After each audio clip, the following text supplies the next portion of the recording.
მოგესალმებით მედია კავშირი ობიექტივი განაგრძობს პირდაპირ ეთერში ტელერადიო მაუწყებლობას თქვენ უსმენთ და უყურებთ სამედიცინო ინტერაქტივს მე ჟურნალისტი ნათი ამაზანაშვილი ვარ და მომდევნო 50 წუთის განმავლობაში ვიმუშავებ თქვენთან ერთად ძალიან საინტერესო თემით.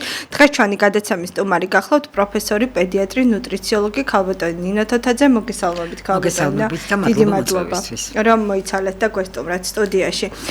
სიახლე და კარგი ამბავი რითიც მინდა გადაცემა გავხსნა და დავიწყოთ. თბილისის სახელმწიფო სამედიცინო უნივერსიტეტმა დაგემტკიცათ კლინიკური ნუტრიციოლოგია. თქვენ უნდა წაუკითხოთ სტუდენტებს.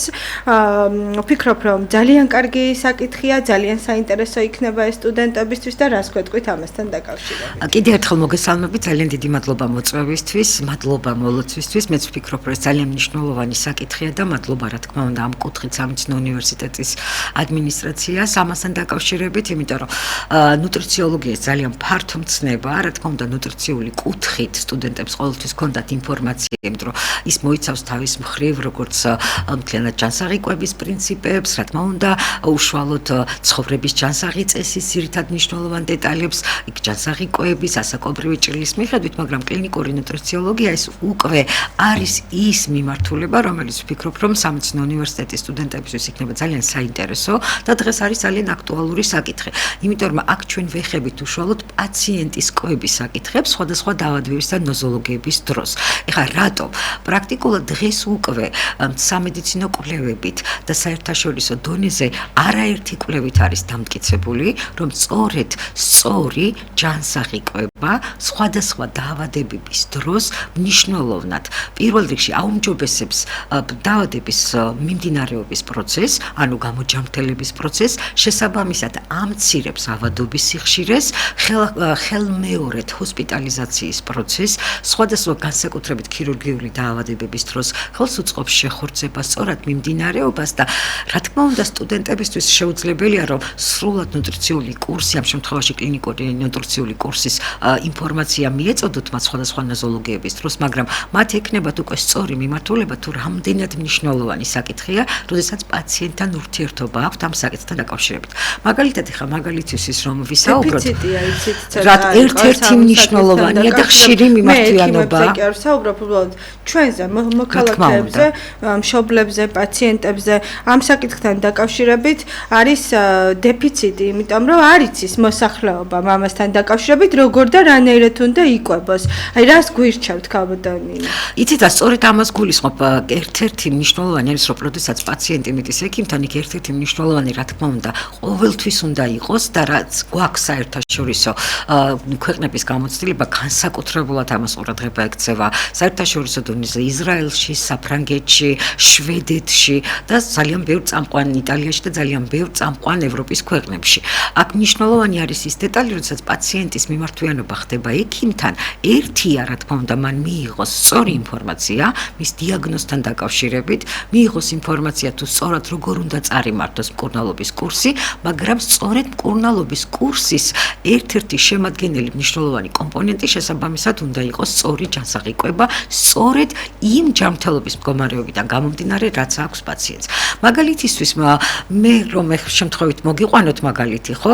და რაც ერთ-ერთი მნიშვნელოვანია, როგორც აღვნიშნე, რომ ამ პრინციპით, როდესაც სამედიცინო უნივერსიტეტში უკვე მაღალი კურსის სტუდენტები კლინიკურ ნუტრიციოლოგიას დაეუფლებიან, აქ მათ მნიშვნელოვნად ექნებათ ის ინფორმაცია. თქვათ რომ მოვიყვანოთ ინფორმაციულად ის ფორმატი, რომ რკინა დეფიციტური ანემია. ყველა მიცის, ალბათ ყველა მსმენელი მეტყვის, რომ კი, რა თქმა უნდა, ამ შემთხვევაში რკინის პრეპარატების მიღება ერთ-ერთი მნიშვნელოვანია, ბუნებრივია და ეს ინფორმაციას, რა თქმა უნდა, ისინი სწორად მიიღებენ ექიმისგან. მაგრამ როდესაც გვაქვს ჩვენ ინფორმაცია, რომ თქვათ იგივე C ვიტამინის შემცველი პროდუქტებიც სასურველია იყოს ჩართული ამ დროს, გამომდინარე იქედან რომ ის ხელს უწყობს რკინის ათვისებას და რამდენად მნიშვნელოვანია ნაწლავური ფლორის მოწესრიგებაც, ეს ერთ-ერთი ყველაზე მნიშვნელოვანი დეტალი იქნება ალბათ მათი მკურნალობის ფორმატში. ანუ ძირითადი არს იმისა, რომ კლინიკური ნუტრიციოლოგიას უკვე გაივლიან სამედიცინო უნივერსიტეტის სტუდენტები, ამას მნიშვნელობა აქვს იმ კუთხით, რომ მათ აქვთ ინფორმაცია, რამდენად მნიშვნელოვანია სწორედ ჯანსაღი კვების, ანუ სწორად დიაგნოზთან მიმართებაში, სწორი კვების პრინციპი პაციენტის გამოჯანმრთელების პროცესში. და ძალიან კარგი იქნება თუ ბევრი ნუტრიციოლოგი ეყოლებოდა ჩვენს ქვეყანას, იმიტომ რომ ძალიან აქტუალური, საინტერესო და ეხლა შემდეგი კითხვა სწორედ ამ თემაზე მინდა დავსვა ზაფხული, ციცხები, ზოგი ვერ მიდის დასასვენებლად, აი პირადად მე მაგალითად სექტემბერში მივდივარ და მთელი აგვისტო მიწევს რომ გავატარო თბილისში, ხო?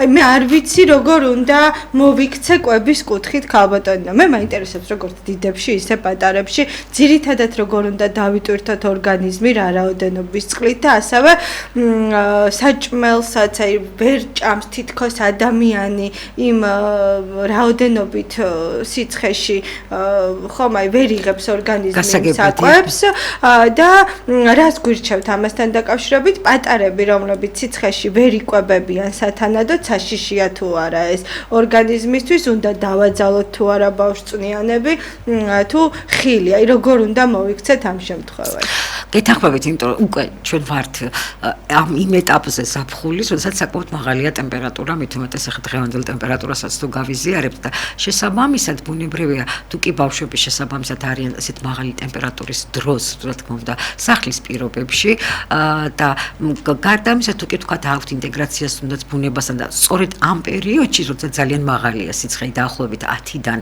4-5 საათამდე მაინც ურჩევდი მშობლებს რომ ისინი იყვნენ სახლის პირობებში თუმცა ალბათ ჩვენ მიუბრუნდებით ამ საკითხს ეს იმას არ ნიშნავს რომ მათ არ უნდა გქონდეთ ფიზიკური აქტივობის დატვირთვა ან ბუნებასთან ინტეგრირება ზაფხულის პერიოდში მაგრამ რას გულისხმობთ ეხლა კვებასთან დაკავშირებით ხშირად არის აპროტესტებენ ბავშვები ვთქვათ ის კვების რიტმი რაც ჰქონდათ მათთვის შეძლების დაგვარად არ არის მისაღები თუმცა რა თქმა უნდა თუ სწორი კვების პრინციპს აღნიშნავთ ის ძირითადი კვების პირამიდა და ანუ ის ჯგუფი პროდუქტებისა როგორიც არის ცილოვანი პროდუქტები ხილი ბოსტნეული ბურღულეული კლავ რჩება რა თქმა უნდა სწორი კვების პრინციპად თუმცა ამ შემთხვევაში ხშირად სწორედ საყურადღებო ხდება რომ არ მოხდეს დეჰიდრატაცია ანუ წყლის დაკარგვა დიდი რაოდენობით არ მოხდეს გადახურება ბავშვების და შესაბამისად ხშირად ხდება რომ უფრო მეტად ბავშვებისთვის მისაღები ხდება წყლის შემცველი პროდუქტების მიღება მაგალითად კიტრი უფრო მეტი რაოდენობით შესაძლებელია ვთქვათ კონდეს ჩავარდნა თითო კვებაზე ბავშვს და ვთქვათ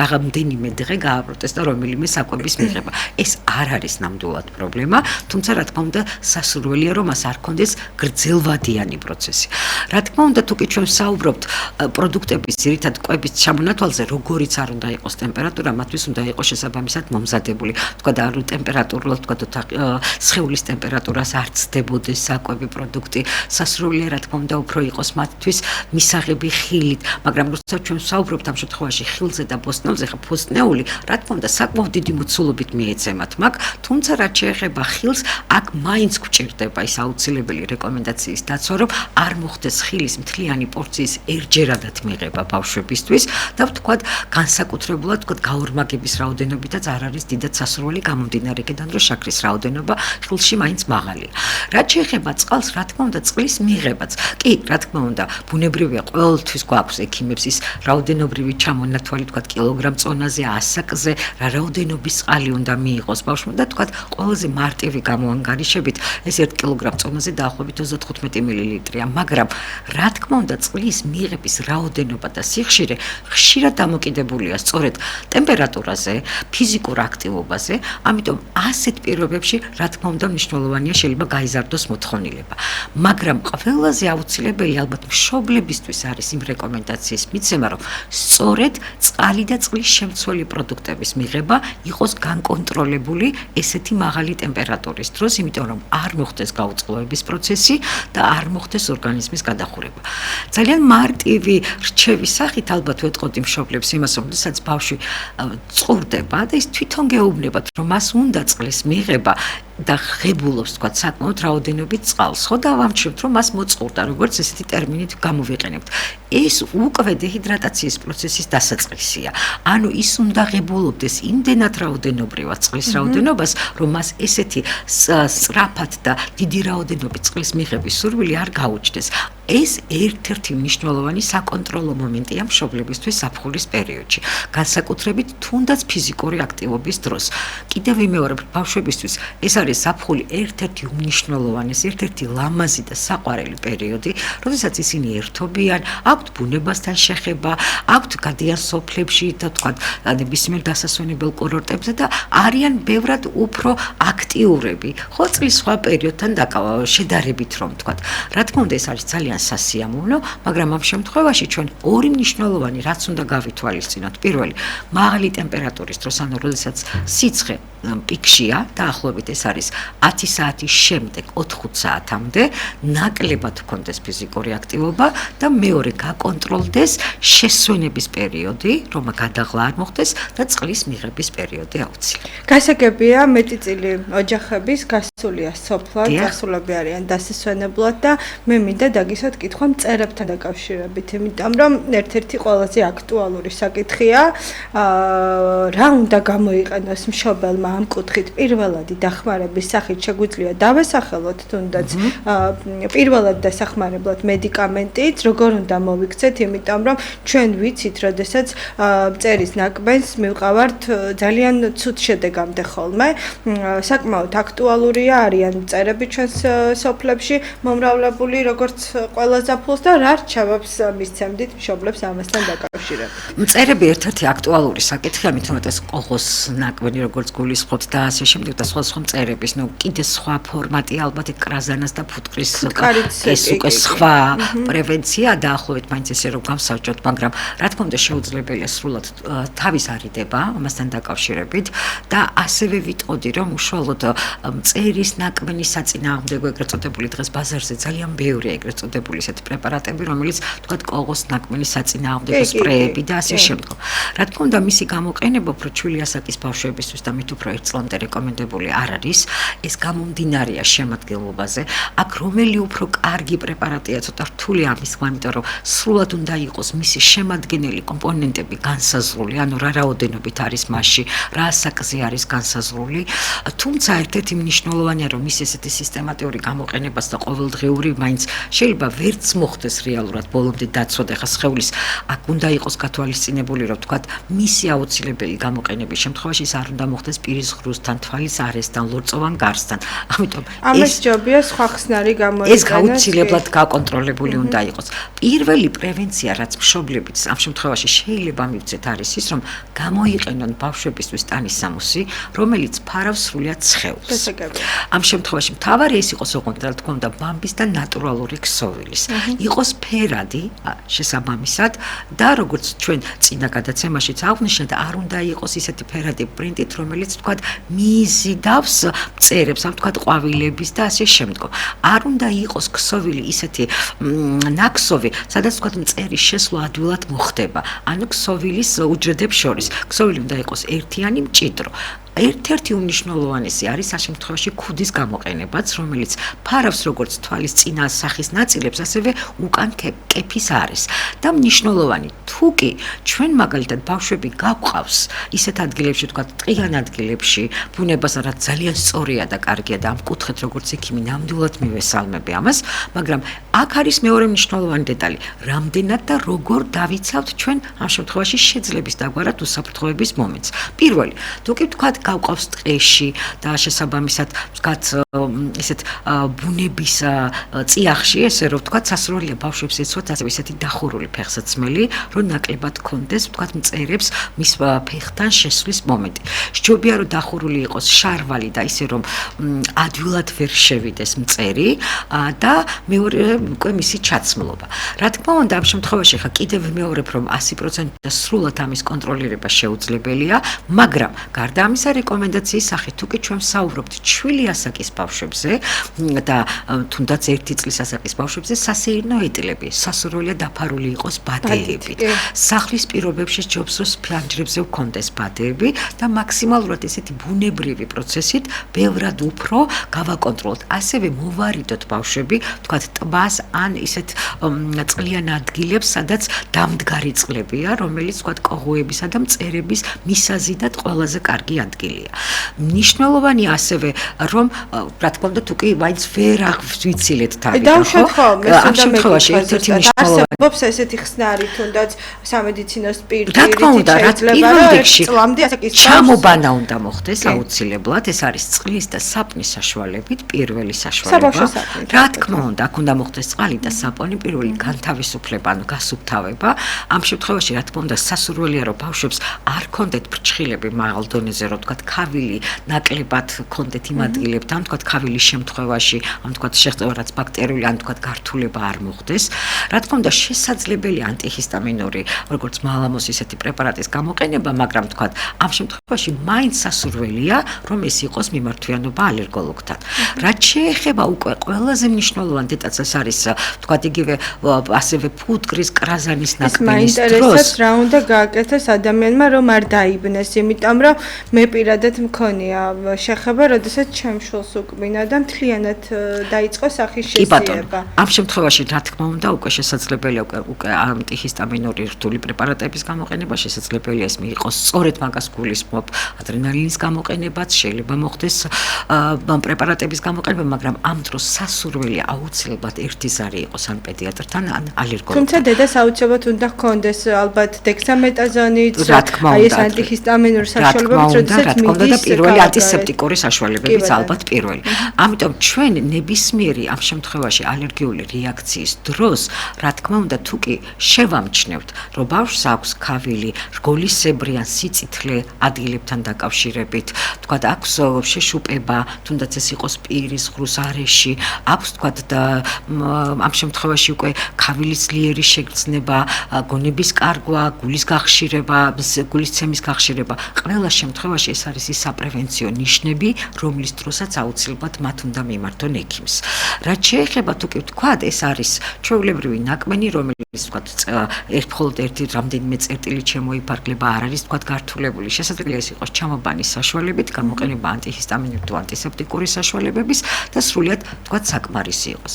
რაც შეეხება მეორე კიდევ უფრო გართულებულად შეიძლება ჩავთვალოთ აქ, ვერ ვიტყვით რომელი უფრო რთული შემთხვევა, მთავარია როგორ არ გართულდება თითოეული შემთხვევა, ვთქვათ იგივე ფუტკარა და კრაზას.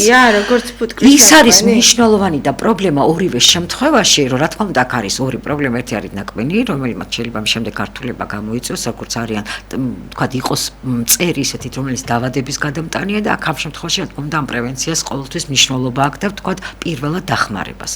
აქ ყველაზე მნიშვნელოვანი მაინც ხდება ეგრეთ წოდებული მისი ფეხის ჩატოვება, ანუ ნაწილის, სხეულის ნაწილის ჩატოვება კბენის შემდგომ, რომელიც სასურველია რომ იქნას ამოღებული, რა თქმა უნდა და დღეს ჩვენი ქვეყნის ალერგოლოგებიც ხშირად გვირჩევენ, თუმცა ევროპული გაიდლაინებით მიღებულია, რომ ეს შეიძლება იყოს ეგრეთ წოდებული, თქვათ იგივე საბანკო კარტის ან მისი შესაფერისი, თქვათ იგივე ფორმის რაიმე მყარი ისეთი ადგილი, რომელიც შესაბამისად კანთან ხახუნის შედეგად შესაძლებელს გახდის, რომ ამოღებული იქნას ის დანატოვარი მწერის ნაწილი. ამის შემდეგ, რა თქმა უნდა, ჩამობანა აქაც უნდა მოხდეს წყლის და საპნის საშუალებით, შესაძლებელია ანტისეპტიკური ხსნარის გამოყენება, მაგრამ დაკვირვების პროცესი, მაინც შემდგომ ეტაპზე არ მოხდეს, ვთქვათ, თუ კი რაიმე უჩვეულოს შევხედავთ ბავშვისთვის, ისევ სიწითლეს, ქავილის გაძლიერებას, ვთქვათ, შესიებას, შეშუპებას, ყველა შემთხვევაში, ამ შემთხვევაში აუცილებელია, რომ მიმართვიანობა იყოს ექიმთან.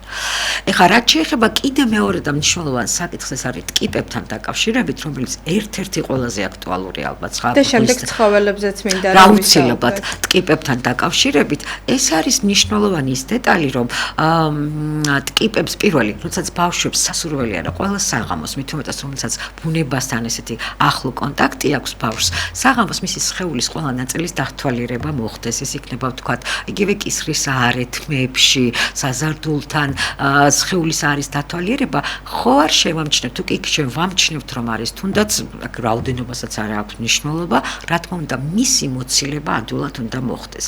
ეხლა დღეს კიდევ უფრო მეტად ისწავლა, თქვათ, მშობლი მამასთან დაკავშირებით გამკლავება და კი თქვათ ვერ შეძლებენ, აუცილებელია რომ იყოს სამედიცინო დაწესებულებაში გადაყვანილი, მაგრამ ყველაზე მნიშვნელოვანი პრევენცია არის ის, რომ წვრილწვეტიანი პინცეტით მოხდეს მისი სრული დაჭერა, ანუ კანთან მიახლოება რაც შეიძლება, რომ ამოღება მოხდეს სრულად ამ ტკიპის.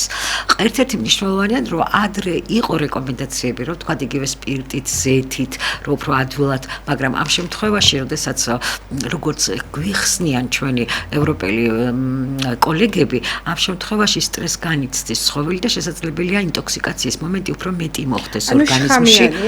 ხო, მისი შესაბამისად ეგზაქტი შეყვანა არ უნდა მოხდეს ორგანიზმში. და პინცეტით როგორ უნდა გავაკეთოთ ისე რომ პინცეტის წვერით ზუსტად ვკიდებთ მის სხეულზე და წრიული რგოლური მოძრაობით მაქსიმალურად ვცდილობთ რომ მოცილებული იქნეს სხეულს.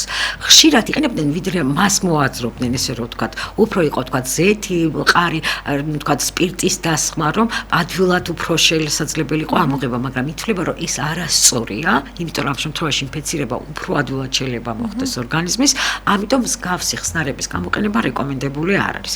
რა თქმა უნდა, მისი მოცილების შემდგომ აქაც რეკომენდებულია ის უნდა იყოს გასუფთავებული ის ადგილი, ანტისეპტიკური ხსნარის გამოყენება და რაიმე ვთქვათ დამატებითი ჩივილის შემთხვევაში, თუნდაც პირველი 2 კვირის მანძილზე აუცილებლად აქ შეიძლება იყოს ტემპერატურის მატება, თუ კი არის ვთქვათ სიწითლე, ქავილიც, შეშუპებაც, ყველა შემთხვევაში აუცილებელია რომ მიმართვიანობა იყოს ექიმთან. ანუ ეს არის ის ძირითადი პირველადი პრევენციის დეტალები, რომელიც აუცილებელია. ტიპები დღეს? იცით რას ვერ გეტყვით როგორც დაავადებათა კონტროლი გვეუბნება რომ ეს არ არის ვთქვათ მომატებული სტატისტიკა, მაგრამ არც თუ ისე იშვიათია, იმიტომ რომ ზაფხულის პერიოდში ვთქვათ იგივე ბუნებასთან ურთიერთობის დროს და ცხოველებთანაც ურთიერთობის დროს ეს მაინც ხდება და აქედან გამომდინარე, რა თქმა უნდა, ეს არ მე მაგალითად ახლა ამ ზაფხულზე მქონდა 2 შემთხვევა მსგავსი კითხვასთან დაკავშირებით პაციენტისგან. და ამიტომ ძირითადად მაინც უდისაც უკვე გაყვანილია ბავშვები, ეს შემთხვევები შესაბამისად მაინც და ზუსტად გადავიდეთ ახლა ცხოველებზე, რაც მე გასაგებია ბავშვმა აუცილებლად უნდა იკონტაქტოს ცხოველთან, მაგრამ უნდა ვიცოდეთ ეს ერთ-ერთი მნიშვნელოვანი პრობლემა. არ არის მოვლილი, მე მაგალითად წინააღმდეგ შემთხვევაში წინააღმდეგი ვარ ყოველთვის. გეთანხმებით აბსოლუტურად. იმიტომ რომ უნდა ვიცოდე რას ეხება პატარა და რამდენად არის ის აცრილი მოვლილი ჭიაზე და ასე შემდეგ, ხო? აი, რას ურჩევდით თქვენ? აქ არის ძალიან ბევრი შემთხვევა, თუნდაც ტკიპებთან დაკავშირებით, თუნდაც ბეწვთან დაკავშირებით, თუნდაც ყველაზე მნიშვნელოვანი ნაკაწრი, კი ბატონო. იცით რა, ყველაზე მნიშვნელოვანი ალბათ მეც და ალბათ თქვენც და მე როგორც მით უმეტეს ექიმი ამ კუთხით ყოველთვის რეკომენდაციას ვაძლევ, რომ ძალიან მნიშვნელოვანია, როდესაც ბავშვებს აქვს ცხოველებთან შეხება, რა თქმა უნდა, სწორი რეკომენდაციების დაცვით.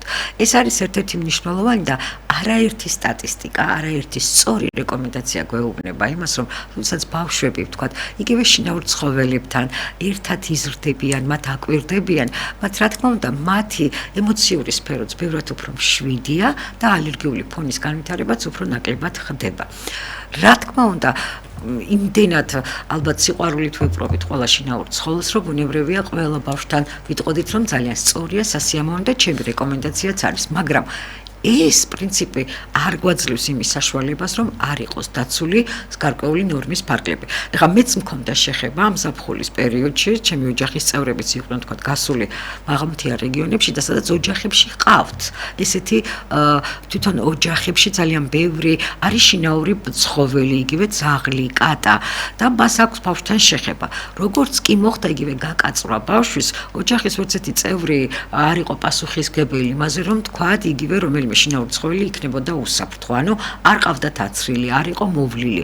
მით უმეტეს, როდესაც დღეს ძალიან ბევრი ბავშვის ინტეგრირება ხდება ესეთ ადგილებში, ანუ გასვლა.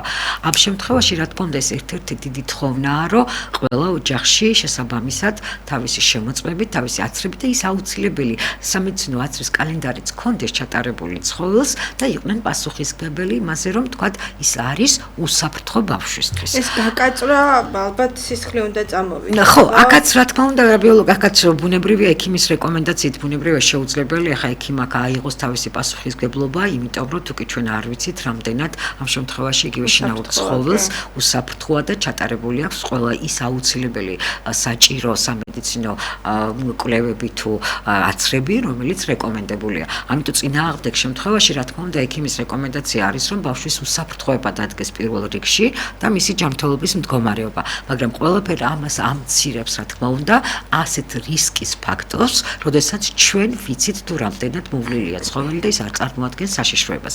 ამიტომ ერთი, რა თქმა უნდა, ეს პრინციპის დაცვა მნიშვნელოვანია და მეორე მნიშვნელოვანი დეტალი, როდესაც ჩვენ ასევე უნდა ვისწავლოთ აუცილებლად და კიდევ ვამბობ, რომ ტყესთან, მდინარეებთან ინტეგრირება ბავშვების ეს არის ერთ-ერთი ძალიან სწორი და კარგი პრინციპი, მაგრამ ბევრი დეტალი უნდა ვასწავლოთ. იქ სადაც არის მაგალითად წყაროები, სადაც მაგალითად ბავშვებსაც ძალიან სასიამოვნო და ჩვენ ვიცით, რომ ჩვენი ქვეყნის ძალიან ბევრი ტერიტორია წყაროებით არის უზრუნველყოფილი და მდიდარი ვართ ამ კუთხით, მაგრამ თუ კი ვთქვათ იმ წყაროსთან შეხება აქვს რომელიმე შინაურ ცხოველს, აქ შლიქოსანი იყოს თუ ნებისმიერი და ის ვთქვათ იგივე ადგილიდან სვამს წყალს, ანუ მის ნერწყვთან შემხებლობა არ არის სწორი ბავშვის, ამიტომ იმ წყლის დალევისუფლება ჩვენ არ უნდა მივცეთ.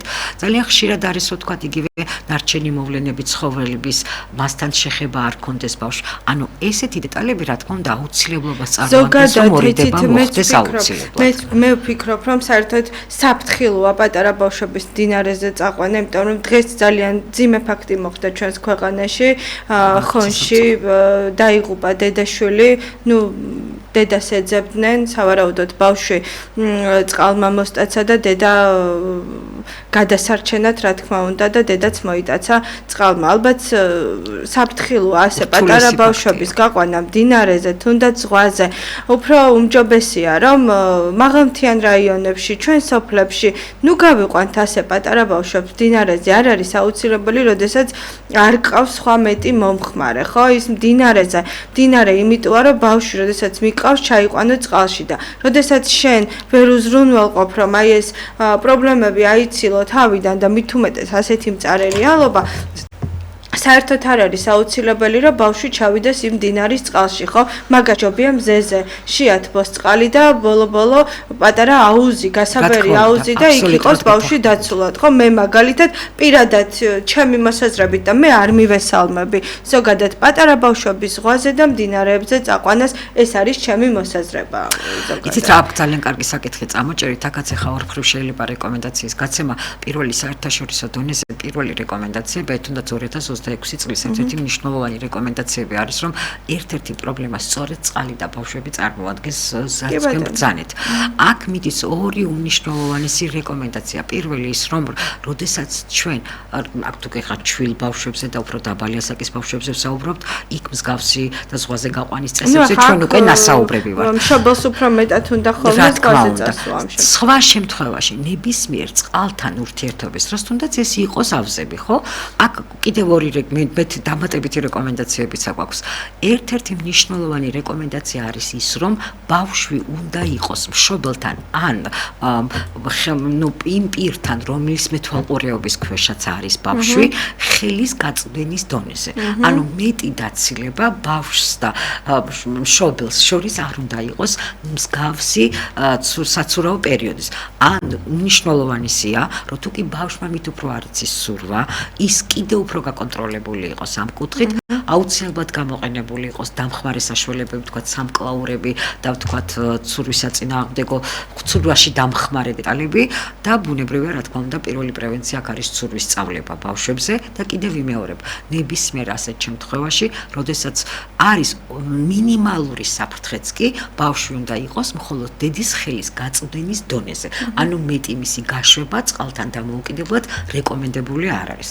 თუმცა რაც შეეხება არაერთხელ გაკეთდა რეკომენდაცია და რა თქმა უნდა მეც ვეთანხმები ამ პრინციპს, რომ როცა ჩვენ ავზებზე ვსაუბრობთ, ხშირად ის ქლორიც არ ხდება საკმარისი იმ წმენდისთვის, რომელიც ვთქვათ, სასურველია იყოს ბავშვების უსაფრთხოება ჯანმრთელობის და ამიტომ ისი ჩაყვაპის შემთხვევაში შესაძლებელია გარკვეული პრობლემები შეიქმნას.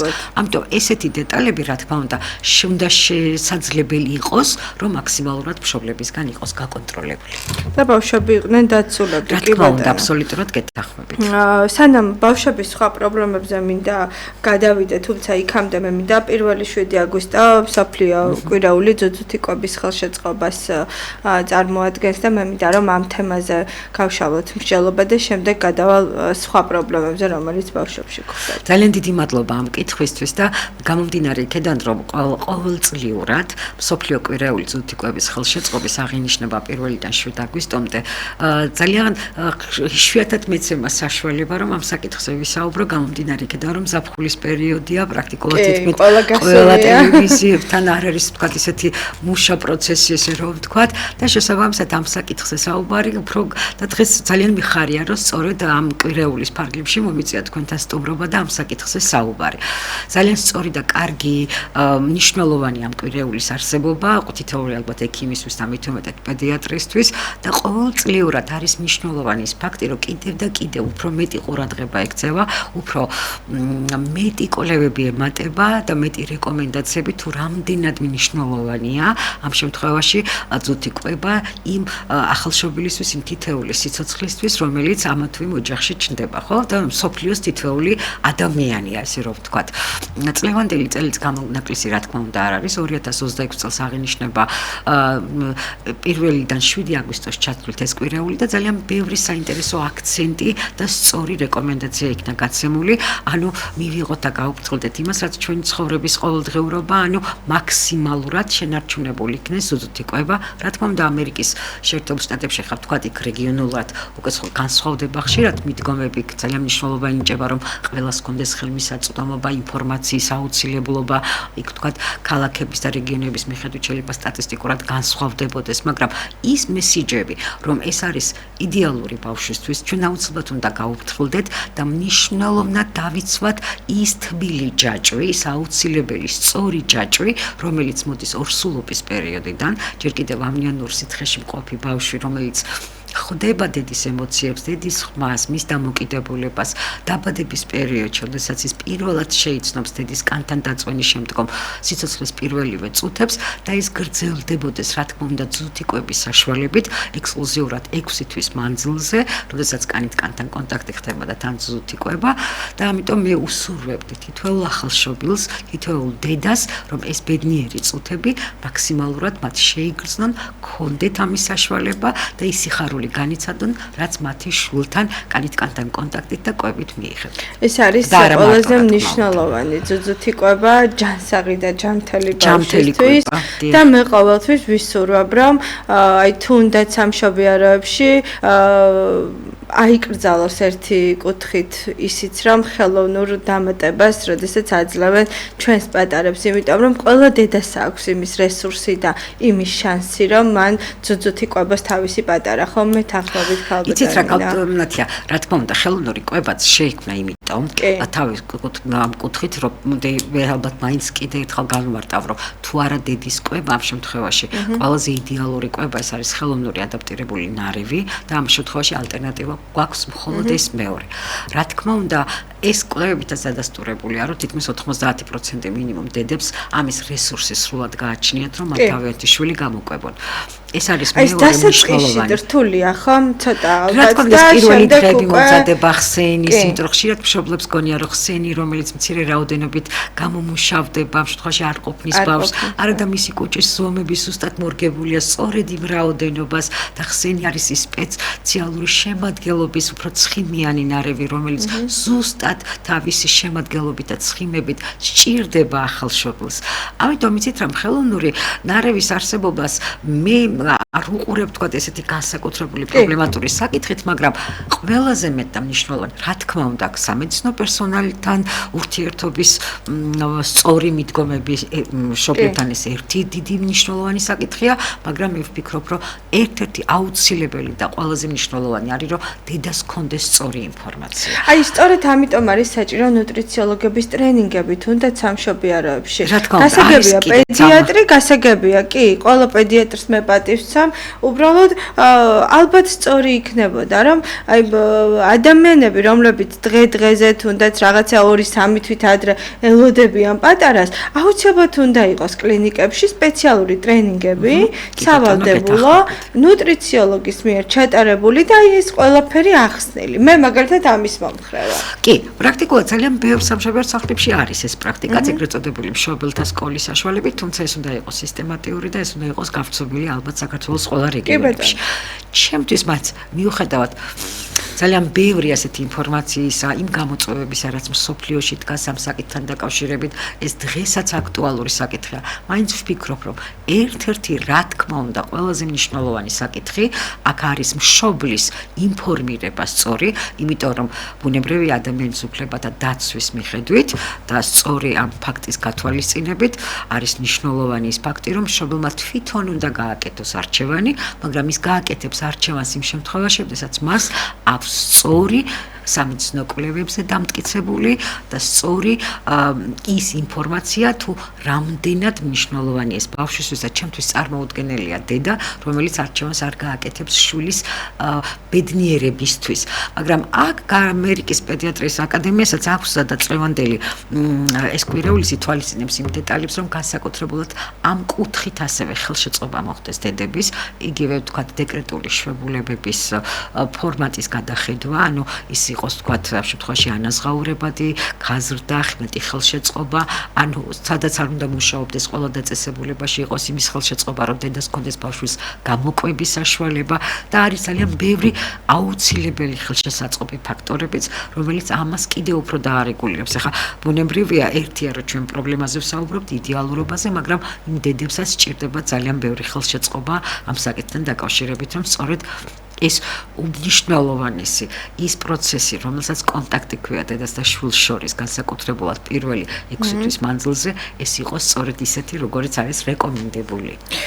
მე მინდა ახლა სხვა პრობლემებზე გადავიდა, რომელიც ბავშვებს აწუხებთ, აი მაგალითად ეს არის ბავშვთა სიმსუქნე და ფსიქიკური ჯანმრთელობაც, ხო, ეს არის ერთ-ერთი აქტუალური თემა, რაზეც მინდა რომ ყურადღება გავამახვილოთ და ამ საკითხთან დაკავშირებით თქვენი მოსაზრება მაინტერესებს. რა თქმა უნდა, თანამედროვე, იცით რა ბუნებრივია სისტემატურად მიწევს, რომ თქვა იგივე ამერიკის პედიატრიის აკადემიას სამედიცინო სიახლეებთან დაკავშირებით მეტი ყურადღება იყოს მიქცეული, ანუ თითოეული ყველა სწორი რეკომენდაცია იყოს ჩვენთვის პირველ რიგში, რა თქმა უნდა, ექიმებისთვის ხელმისაწვდომი და შემდგომ უკვე რა თქმა უნდა მისი დანერგვა და მისდმა ამ კუთხით ურთიერთობა მოხდეს პაციენტებთან. როცა ჩვენ საუბრობთ დღეს სიმსუქნესთან დაკავშირებით, ყველაზე სწორი რეკომენდაცია ამ შემთხვევაში, რაც თანამედროვე მიდგომით, უბრალოდ ხდება, ბუნებრივია შეიძლება არც იყოს დიდი ცვლილება, მაგრამ არის უფრო დახვეწა ამ მიდგომებთან დაკავშირებით. პირველი ეს არის, რომ რაც უფრო ადრე მოხდება გამოვლენა, ანუ ამ შემთხვევაში მშობლის ყურადღება, როგორც კი ვთქვათ, ბავშვის წონის მატება ხდება უფრო მეტად, ვიდრე ეს შესაბამისობაში ამის ასაკთან, მის როგორც ასაკთან, ასევე სქესთან შეფარდებაში და უკვე ვამჩნევთ, რომ თქვათ მისი პრობლემა ხდება უკვე წონის სწრაფი მატება, რა თქმა უნდა, რაც მალე ხდება ჩარევა და შესაბამისად სწორი პრევენცია ამ კუთხით, ეს არის ძალიან, პრევენცია თავიდანვე შესაძლებელია, მაგრამ პრობლემის აღმოფხვრა ეს არის ყველაზე სწორი მიდგომა. ანუ ამ შემთხვევაში სიახლე ერთი რეკომენდაცია არის, რომ კი, არასოდეს შეიძლება არ იყოს დაგვიანება სწორი მიმართულებით, მაგრამ რაც მალე ჩავერევით და პრობლემის მოგვარება ხდება, ეს ბავშვის ჯანმრთელობაზე კიდევ უფრო მეტ აუცილებელ დადებით დაბიჯებს შექმნის. ანუ წინ გადადგმული ნაბიჯია. რაც შეეხება და ბუნებრივია, ეხლა ამაზე ალბათ აღარ ჩამოთვლის, სწორედ ის სიმსუქნეა ბავშვებში, რომელიც თქვა ძალიან ბევრ პრობლემას ქმნის, ამიტომაც მოხდა, რომ ამერიკის შეერთებული შტატებმა განსაკუთრებულად გადახედა მოახდინა კვების გაიდლაინის ეგრეთ წოდებული პირამიდის, რომელიც ჩვენ წლის 2006 წელს ჰქონდა სწორედ მიღებული, სადაც კონტროლირებადია კიდევ უფრო ვთქვათ, იგივე შაქრის შემცველი პროდუქტების ჭარბი რაოდენობით მიღება, ჯანსაღი ცხიმის დანერგვა ბავშვთა კვებაში და მისი აუცილებლობის მიღება და ჯანსაღი კვების ხელმისაწვდომობა და აუცილებლობა თითოეული ბავშვისთვის და სწორად მიდგომა ცხოვრების პირველივე დღიდან ჯანსაღ კვებასთან დაკავშირებით. ანუ ალბათ შეუძლებელია კიდე და რამდენჯერმე აღარ მოვაწყენ ამას მაყურებელს, რომ რას იწვევს, ხო? არაჯანსაღი კვება და თქვათ სწრაფი წონის მატება, იქ სიმსუქნე, ტიპი 2 დიაბეტი და ძალიან ბევრი სხვა პრობლემების რისკის წარმოქმნა. სწორედ ამ რისკის ფაქტორი და სტატისტიკის მატება იყო აუცილებლობა ისევ კვების გაიდლაინის გადახედვისა.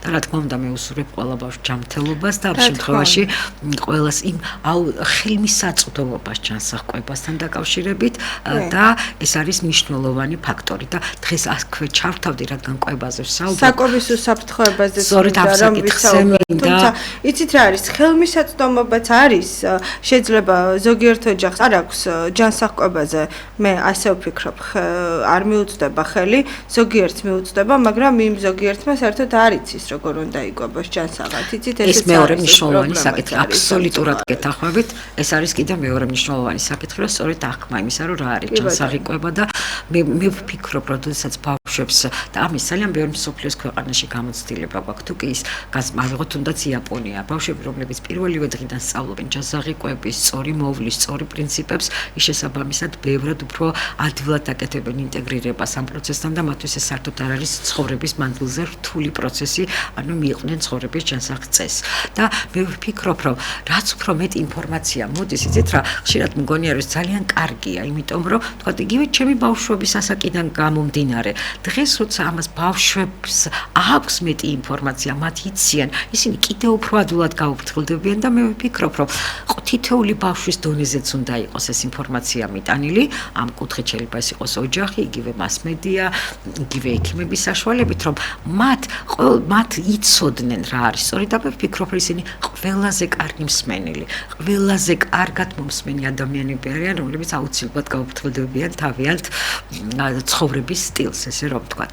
რაც შეეხება ფსიქიკურ ჯანმრთელობას, აქაც მნიშვნელოვანი პრობლემა წამოვიდა, არის მნიშვნელოვანი სტატისტიკა, იმიტომ რომ დღეს განსაკუთრებულად განჯიტებთან ესეთი დამოკიდებულების გამო, იმიტომ რომ ძილის რიტმი ბავშვებში ძალიან შემცირებულია და არასწორი ცხოვრების რიტმი აქვთ, შესაბამისად ფსიქიკური პროცესები, ანუ დეპრესია, იგივე ჩაკეტილობა, შფოთვა სტატისტიკურად ძალიან მომატებულია. სულ ტელეფონი, სულ კომპიუტერი, ახლა ტელევიზორს ვერ გავთიშავთ, მაგრამ ყოველ შემთხვევაში ეს ტელეფონი, არც უნდა გავთიშოთ. პლანშეტი კი. რა თქმა უნდა, ისიც გამოყენება, აქ საათობრივად ჩვენ ვსაუბრობთ, რომ ის იყოს შეზღუდული რაოდენობით და არა ის, რომ საერთოდ ამოღებული და თქვა თანამედროვე, თქვა იგივე მიღწევებთან არ კონდეს ხელმისაწვდომობა ბავშვებს. და სწორედ აქ არის სიახლე იმ კუთხით, რომ წლევანდელი ამერიკის პედიატრიის აკადემიაც სვამს საკითხს, რომ ერთ-ერთი მნიშვნელოვანი საკითხი ალბათ დგება, რომ ადრეულ ასაკშიც ბავშვებშიც მოხდეს ეგრეთ წოდებული სკრინინგი, ანუ ბავშვები რამდენად სწორად როგორც ფსიქომოტორული მათი განვითარება, მათი ემოციური სფერო ხდება სწორად განვითარება, ანუ რამდენად ისინი მიდრეკილნი არ არიან შფოთვისკენ, დეპრესიისკენ, რომ თუ კი ესეთის არსებობის შემთხვევა მოხდა, რა თქმა უნდა, აქაც მნიშვნელოვანი დახმარება მოხდეს, რაც შეიძლება ადრეულ ასაკში, თუ კი ვთქვათ, პრევენცია არ ყოფნის ამ საკითხის სრულად უზრუნველყოფას.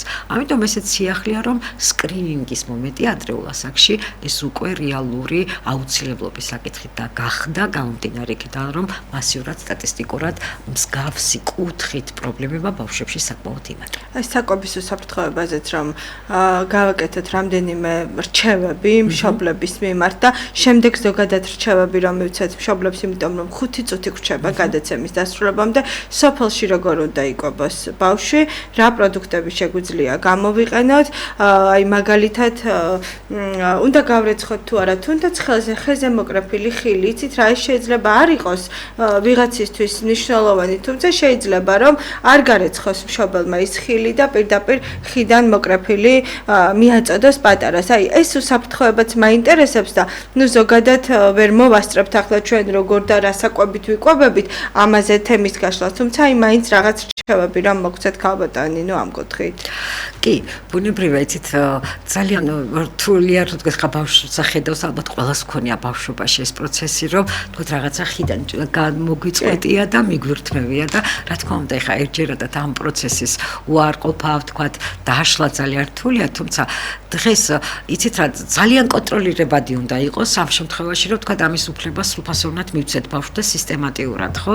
იმიტომ რომ იქ თქვათ როგორია ჰაერის მდგომარეობა, იქ რამდენად პირველ შემთხვევაში ალბათ ის შეწამვლის პროცესი რამდენად გამხეს ამ პროცესს. ამიტომ ამის კონტროლი ძალიან რთულია და ამიტომ სისტემატიურად ამ პროცესის უთხრათ ბავშვებს, თუმცა ის რომ მოკრიფონ აუცილებლად თავისი ხელით მოკრიფონ, წამოიღონ, გარეცხონ და მიირთვან, ეს არის ერთ-ერთი მნიშვნელოვანი და სწორი მიმართულება.